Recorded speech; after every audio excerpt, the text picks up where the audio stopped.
Please.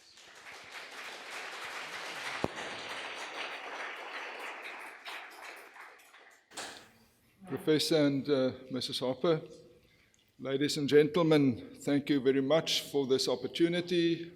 I bring the greetings of Orania, because I'm not just presenting a paper today, I'm also in a very definite sense representing some people. You may have found on your tables an information packet. There are also some in German, Dutch and French at the door when you leave again. I really have to mention the name of Mr. Aaron Kaland. He is Orania's ambassador to the northwest of Europe and the libertarian world. He also mediated this being here today. Thank you very much for that. I will talk to you about Orania in three parts, starting with some background, some sort of broad background that I think is needed, then referring to our implementation of the concepts of freedom and liberty as we have done it over the past 23 years, and then a short kind of a conceptual analysis, just referring to some of the key concepts. Orania is a self-determining community of just more than 1,000 Afrikaners and was established in the Upper Karoo region of central South Africa by the Afrikaner Freedom Foundation in 1991. Now, this may seem like a very simple kind of statement to start a challenging conceptual argument with, but nonetheless, I will elucidate the key aspects of it. To go about it logically, I will set out a short description of the Afrikaner people, refer to the Afrikaner Freedom Foundation as an institution, which had since changed its name to the Orania movement, and explain something about Orania's location and the reasons for that, and then underline the significance of the time at which it was established. As some of you may know, the Afrikaner people would not have existed was it not for the establishment of a refreshment post in the Cape of Storms by the Dutch East Indian Company in 1652. Now, from that essentially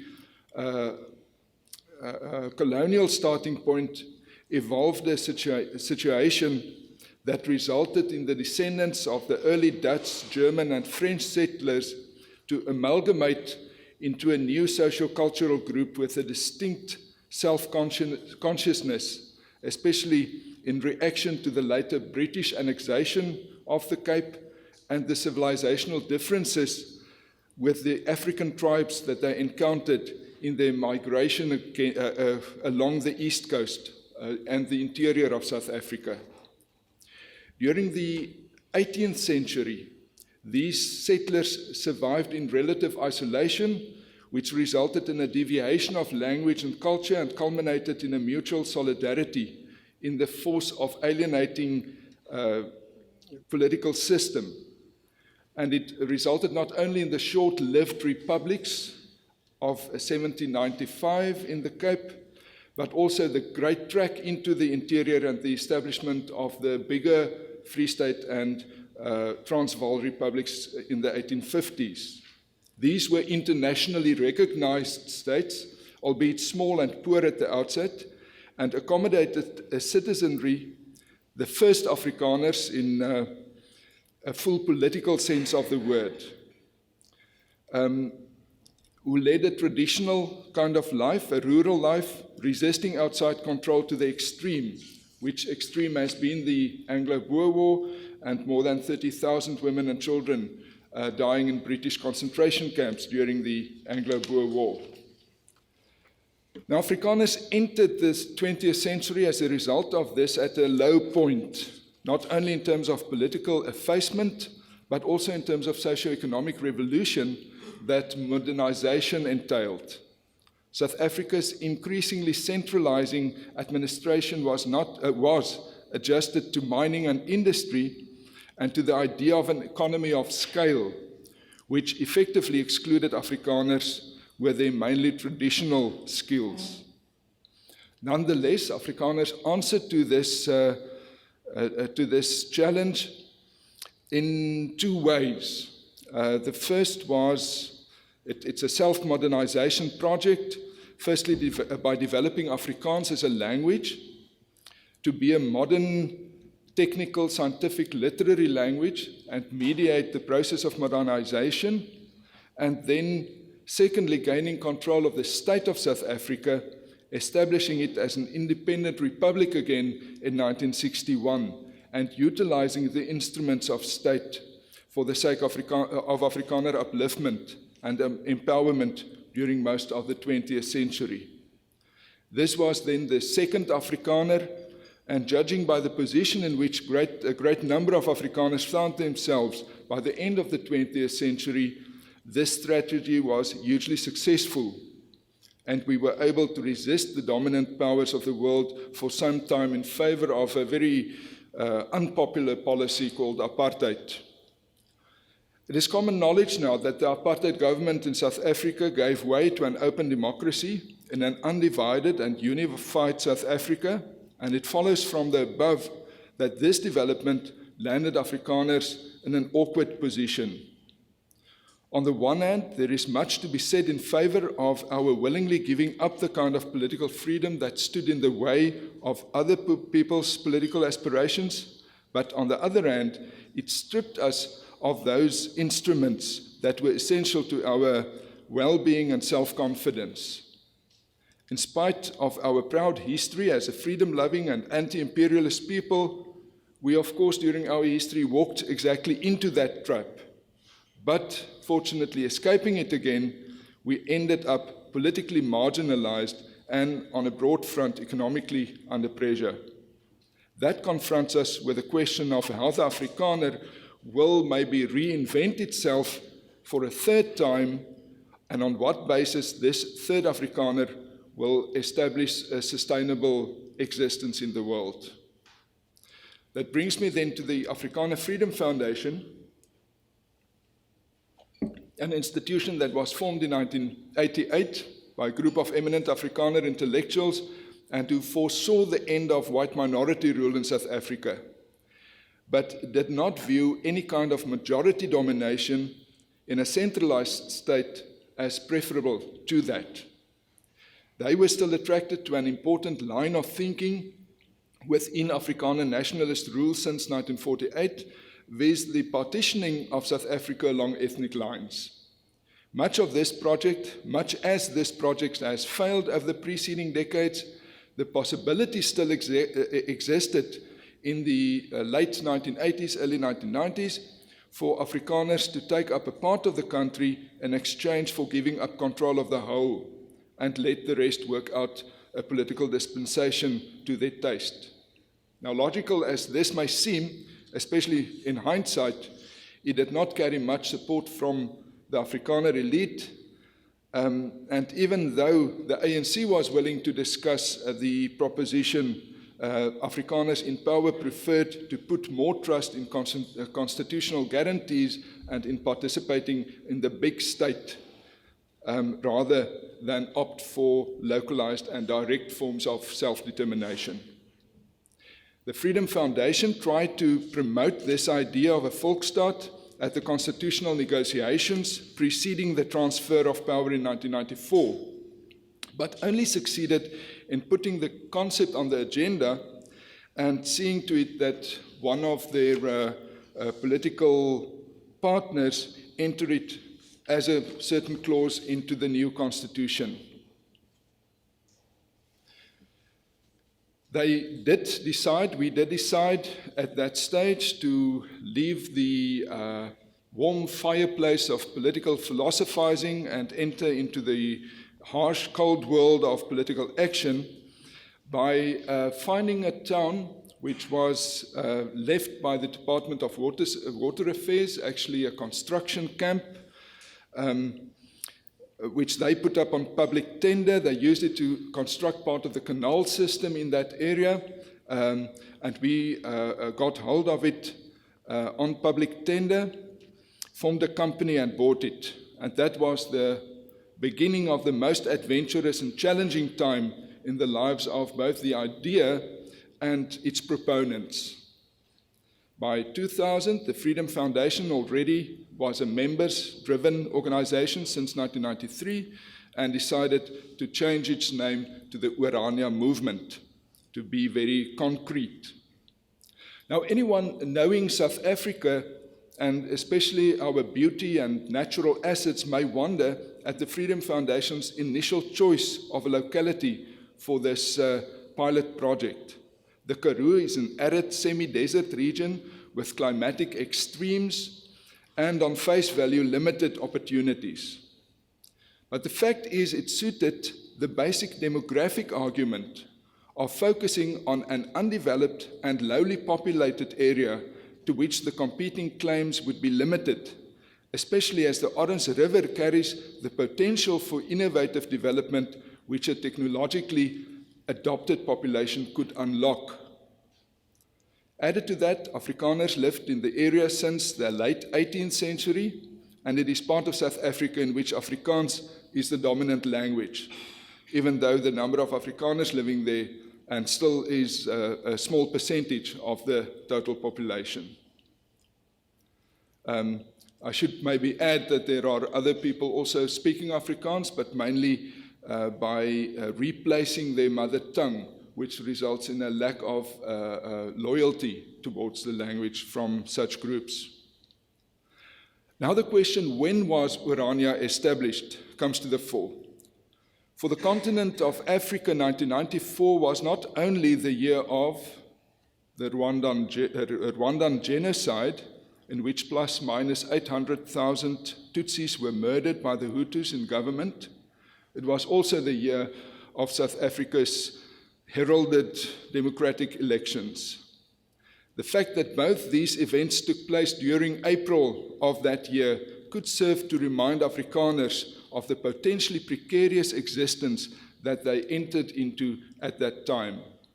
One might need to be reminded that the Rwandan genocide followed a period of approximately 50 years of peaceful coexistence by Hutus, the majority, and Tutsis, the previously dominant population.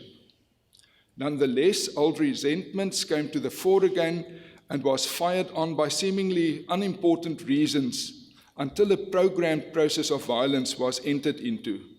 It was facilitated at least by two further facts: that of the Tutsis being physically and recognizably different from the Hutus, and that of their being spread thinly over an area populated mostly by Hutus. The point is that even though Afrikaners may have been able to negotiate a peaceful settlement in 1994, this does not guarantee that Afrikaners, being a previously dominant, highly visible and recognizable, thinly spread minority, will not fall prey to the adverse attitudes of a frustrated majority, regardless of the question whether we are in fact responsible for their frustrations or not. Not only does this suggest the idea of a politics of concentration, it underlines the significance of the date of Orania's establishment. If one takes into account the plans for the acquiring of the empty town already started in 1990, and that the Freedom Foundation's leadership was already in contact with the ANC's leadership while they were still in exile in the 1980s, it is obvious that turning to Orania was not a reactionary action by an unadaptable or undemocratic section of the South African population, but the result of a fundamental analysis of the balance of powers in a future unitary state. It was offered not as a form of resistance to change in South Africa, but as an alternative to the kinds of conflicts that are typically associated with power politics competition in multi-ethnic states in Africa. So that is the broad background against we set out on the specific project. As was mentioned above, negotiations during the 1990s resulted in a private company formed by the Freedom Foundation acquiring the land of Orania, which was on public tender for an amount of 1.5 million rand, seemingly very small amount now, And that was only after the town was offered by the Department of Water Affairs to the Defense Department and then to Correctional Services, and none of these could think of anything to do with it. As they still needed, the Water Affairs Department needed to finalize matters like the relocation of its last maintenance staff, the new owners agreed to take occupation in April 1991. Being mostly left to the elements for years, it was a dilapidated town that awaited the first 13 inhabitants that moved in at the time. It consisted of 380 hectares of land, plus minus 250 usable houses, some public buildings and facilities, as well as municipal infrastructure, all of good quality, but in a state of neglect. The first matter that deserved the founders' attention was that of ownership and participation. It was agreed with the provincial government that Orania would be viewed as an improved farm, as it previously was, and did not need to go through forms of township establishment procedures. That left Orania administratively essentially on its own, which is very important.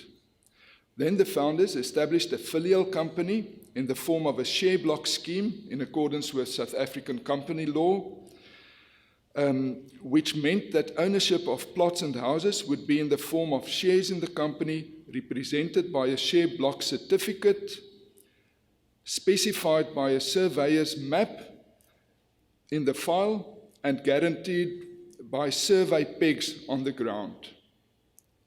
It practically replaced government-issued title deeds and guarantees and represents an alternative land ownership regime. The initial holding company systematically transferred control of the share block filial as it grew into its own, but it needed to plow back all the proceeds of sold property to ensure basic services and support economic development until the threshold of a self-generating scale was reached. Shortly after the initial transaction, the founders bought an additional tract of farmland, 3,500 hectares big, and registered water rights to 360 hectares. We constructed an irrigation scheme and subdivided into 10-hectare micro farms. Though millions of rands were invested in private enterprises over the past 20-plus years, the founders did not take any profit on the development, which proved to be a key to the successful establishment of such a new community, which still required its own economic basis. Now, looking at the body corporates that makes it possible, I have touched upon one of the central issues in Orania's functioning with the institutions that give it a supra-individual dimension. There is a saying in Afrikaans that a people lives by its institutions, and in Orania's case, it is almost palpably true. Reference has been made to the Afrikaner Freedom Foundation, establishing a company, the Orania Management Services, as a holding company for the Vletjieskraal Share Block Limited, as a body corporate for the owners and occupants of premises. The Freedom Foundation has its own history in preceding institutions, which put it up in a way that gave it credence in South African society, especially amongst Afrikaners. Once the community of Orania started to take form, Vletjieskraal Share Block, the offices of which started to function like a municipal administration, funded by rates and taxes, to which the citizenry agrees on an annual basis by adopting the financial statements and participating in the next year's budget process, and delivering services like water, sewage, electricity, waste management, streets and public facilities like a community hall, swimming pool, etc. It also manages the integrated development plan and approved building plans, administers the right of residence, as well as some other functions that we will discuss separately. The bulk of daily activities is, of course, not represented by the town council's business, but however important that is for enabling other things. 2 independent schools, a number of Christian congregations, And of course, a whole variety of private businesses makes up the everyday life of Orania's people. Non-profit social institutions include the Orania Welfare Council, with a registered social worker in its service, and Orania Movement's Help Psalm Fund that raises monetary support for projects like subsidized housing for newcomers in need. Now, these two institutions work closely together to ensure that social support don't result in endemic dependence, but in empowering people to take responsibility for their own affairs. It's not the beginning of a social community. It is a way of giving a helping hand to newcomers who are in need and to put people on their own feet. Public financial institutions, excluding private funds management, which is an industry in Orania, are the Orania Savings and Credit Union that became a model of its kind and grew into a cooperative bank, and the Orania Movement's Orania Growth Fund that raises funds from outside supporters and invests it in local business. In 2004, the Orania Chamber of Business launched a local currency. The ORA, intended to promote local spending, added, of course, to the symbolic and safety reasons for using it. One other institution deserves mention, the Orania Representative Council. It is a council of which the history will unfold a little later, but that represents every permanent resident and not only shareholders or their proxies, as the company does. It was instituted in terms of South African municipal law and resisted the government's attempt to integrate Orania into a common municipality with neighboring towns, but presently describes itself as a common law local government institution. Its main significance has to do with Orania's recognition as a self-determining community. As Orania operates in terms of the South African private property laws, the company has the right to control access to its land. This means that aspirant residents need to share our vision of a self-determining people, concur with the community's common values, and participate in our key practices like performing our own labor. As our basic instinct is to include as many as possible Afrikaners that support this idea, we do not describe Orania as an exclusivist society, but rather as an intentional community. Whoever understands and supports our broad intention deserves an opportunity to participate in it and see how far they desire to commit themselves. Many, in fact the majority of the members of the Orania movement presently live outside Orania. They either do not wish to or are not in a position to move to Orania on the short run, but support it in other ways and visit us frequently. When any of them move to Orania, they also have to commit openly to Orania's constitution. Two aspects in which a small community like Orania would want to, but cannot totally escape the macro state in whose territory it's unfortunate enough to find itself, are those of safety and the settlement of disputes. In both cases, Orania takes it as far as it can, while still operating perfectly within the given legal framework. In fact, the Community Safety Committee that consists of volunteering residents works in close cooperation with the South African Police Service and especially the community police forums in neighboring towns, ensuring that the best intelligence reports available are at their disposal. It is supported by a filial of Vleukies Kraal Shareblock Company, the Orania Safety Company, a registered security company with the rights and responsibilities of privatized police as it is administered in South Africa. Local disputes that spill over into South African lower or higher courts undermines Orania's self-confidence and its image to the outside. It also brings about costs that flow out of the local economy, whilst matters could often be settled locally, even if not amicably. Residents commit themselves to use the mediation and arbitration procedures available at the Town Council, which consist of well-experienced amateurs with a sense of negotiation and justice.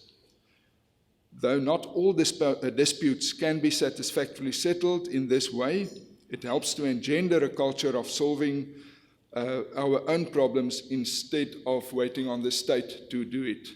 And I think, if I'm correct, at least 80% of all disputes are settled internally in this way. It is also a growing kind of institution. Closely associated with this sense of the self that goes with looking after your own safety and disputes are the matters of recognition and expression. Fundamental to our initiative is the idea that a self-reliant community that chooses to act does not need anyone's permission to do it, even that no gross contravention of law takes place in the process, naturally.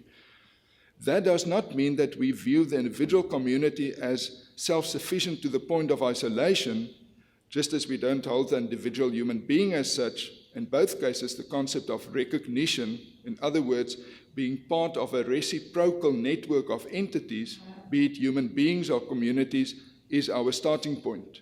In other words, an isolated and forgotten Orania will not be able to thrive, not only because of material need, but also because we all live in the eyes of others. We need each other to fulfill our calling and live virtuously. In fact, we emerge and appear to each other as individuals or as communities because these pre-existing relations empower us to do it. That is why Orania do not want to isolate itself, either from the rest of South Africa or from the world. What we do want is to enter into mutually recognizing relations according to which we look after our own affairs and engage in whoever crosses our way regarding those matters that can benefit us both. That is also why it is important to us that luminaries like President Nelson Mandela, the Archbishop Desmond Tutu, honored us with visits, as well as political leaders like President Zuma and several provincial premiers, even that enfant terrible of South African politics, Julius Malema, visited us.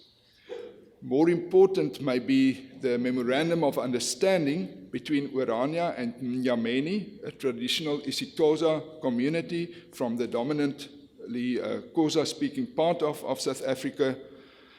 And that is why, in terms of this recognition, it is important for us to put our case even to such a select audience as is here today.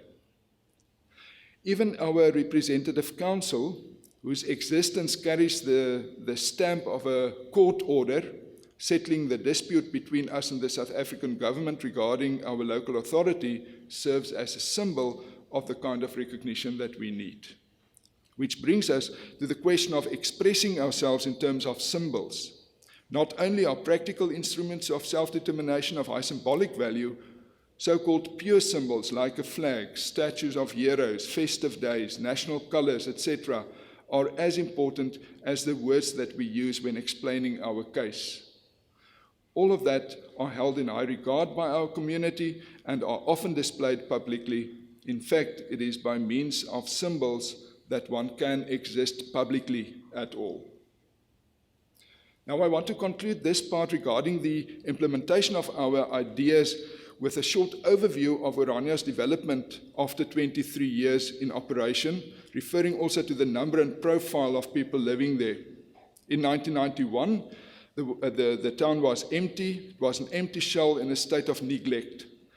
The nearest neighboring town is a small, mainly farming center, 40 kilometers off, and the closest town of significance with a big airport, for example, is Kimberley, at a distance of some 160 kilometers. It clearly follows that Orania had to manage on its own and could not be conceived as a suburb or even a satellite of another urban center. We started off with just a handful of idealists and desperates. And though the numbers of both these categories has grown over the years, there is also a settled middle class who needed to strike the long-run balance between living a dream and creating a reality. After 5 years, In 1996, the permanent population was around 200 souls. This period was the most difficult part of our history thus far, probably because the kind of pioneering spirit that feels attracted to such a new start is typically not of a compromising nature. The main economic activities were in agriculture, basic local services, and construction, though more in the sense of renovation than building. It was a challenging time for to be economically successful, and there was a popular saying in Orania at that stage that it's not so difficult to make a small fortune in Orania, you just have to start off with a big one.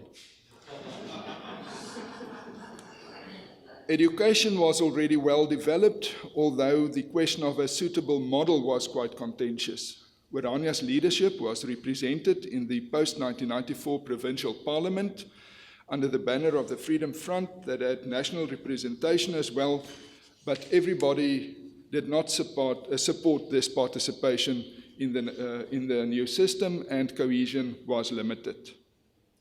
Now a significant change took place during the next 5 years until 2001. The population grew to plus minus 450, the economy was more rewarding, and a broad and stable leadership on different fronts was aggregating in the community.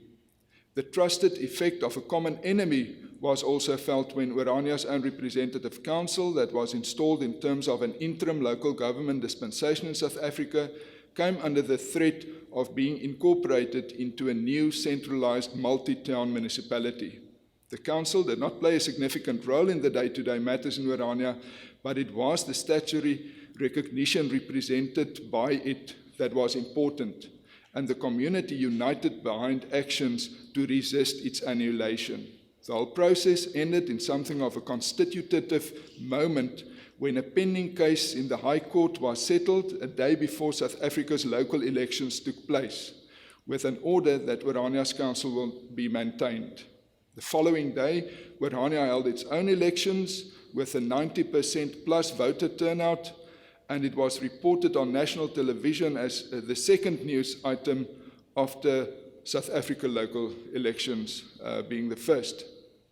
Thus concluded a campaign under the banner Recognize Orania, literally a banner flying behind a small aeroplane over South Africa's capital, Pretoria.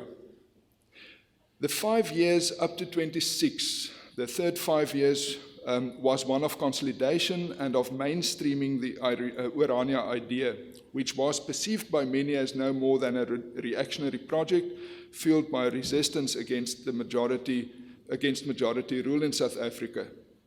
It is, of course, a problem that such stereotyping is never completely untrue, and Orania needed time both for its own track record to take form and for the new centralized South Africa to show its real colors.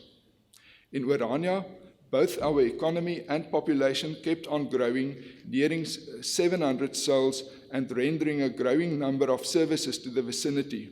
In the meantime, South Africa was not living up to the best expectations of a constitutional democracy, and policies of affirmative action and black economic empowerment were marginalizing Afrikaners. In fact, the driving force in South African politics was represented all the more by the word transformation rather than by any constitutional provision. In this period, our local economic development strategies and questions of sustainability enjoyed a lot of attention. The Orania Savings and Credit Union took root and the ORA was launched. Orania was not quite becoming popular yet, but it was accepted as a permanent part of the South African political landscape, and tourism became a growing industry. By the end of the next 5 years, in 2011, a new dispensation has come about in Orania. The regional founders were replaced by a new generation of leadership, both in the Orania movement and in the town council, as well as in most internal institutions. In this period, all available housing was taken up, and together with availability of financing through our new community bank, new structures started to be erected and longer-term planning was undertaken. The population came close to 1,000 during these years, starting to put municipal services capacity under pressure.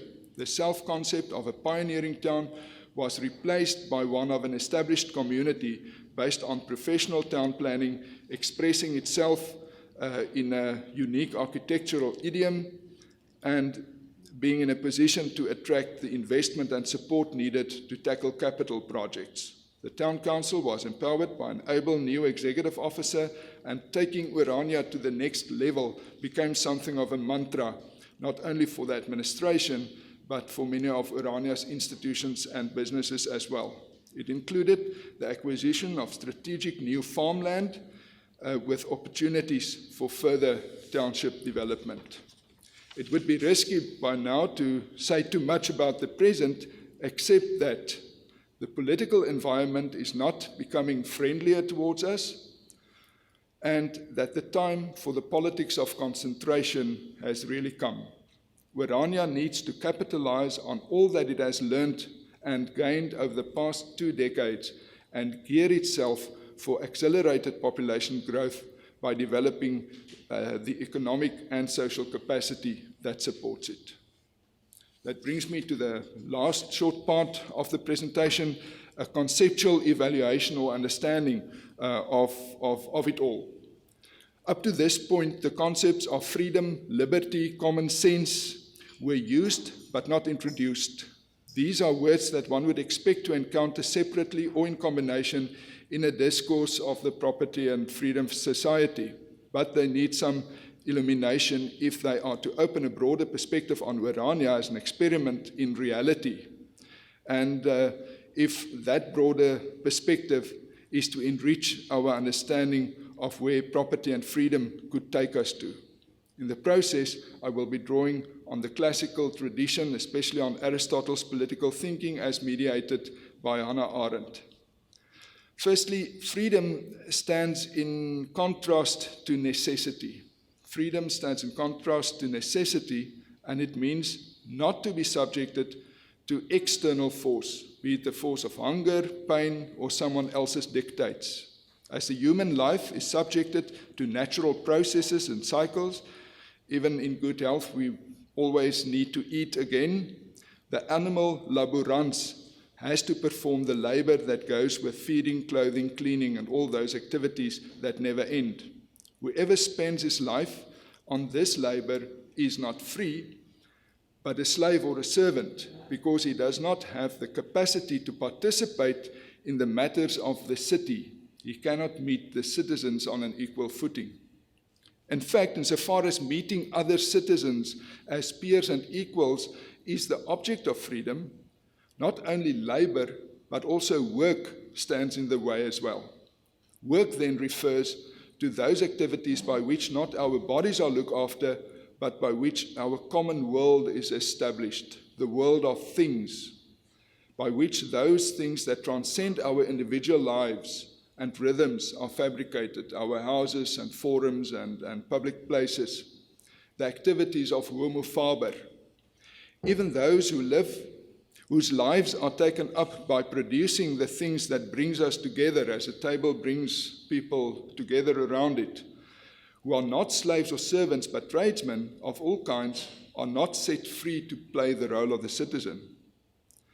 These are private concerns that, according to classical tradition, makes possible and form part of the vita activa, and to try and ignore it will not better anyone's position. Only after the needs of the person have been met and after the common world has been established can man live up to his full potential, that of meeting his equals in great words and glorious deeds. In other words, the private domain needs to be attended to if the public domain is to be entered. And good as it may be not to lack anything in the private, glory is only to be obtained in the public. Secondly, liberty does not relate to necessity in the negative as freedom does, in the sense of necessity's absence in the private domain, but in relation to critical preconditions of human action, namely that together we can attain what separately we cannot. In fact, that very insight in what we can do in common, the common sense, lies at the bottom of the truly constitutive event of establishing the public domain. Out of that sense, the polis is born, and homo politicus becomes possible. Thirdly, then, common sense, except that it's not so common anymore, is the key to the public domain, which not only offers free men the opportunity to excel, but bestows on them the responsibility of a public spirit. Now, finally, I want to relate these three concepts to Orania and what we have attained during the last 2.5 decades. Firstly, both traditional and modern Afrikaners, the first Afrikaners of the 19th century and the second Afrikaners of the 20th century, have built their property and wealth on other people's labor. Not quite on slave labor like the Greeks have done, but a kind of feudalism in relation to the black population of South Africa. This dependence on outside labor for the needs of the private domain resulted in the loss of control over the public domain, once those subjected to unfreedom understood the political significance of their economic role. Orania is the first ever community of Afrikaners that jealously do its own work, not without a division of labor, but in a way that identifies the whole population with both the needs of the private and household and that of the public and political. That makes of us the third Afrikaner presenting itself, a mutation of our modern and unsustainable predecessor.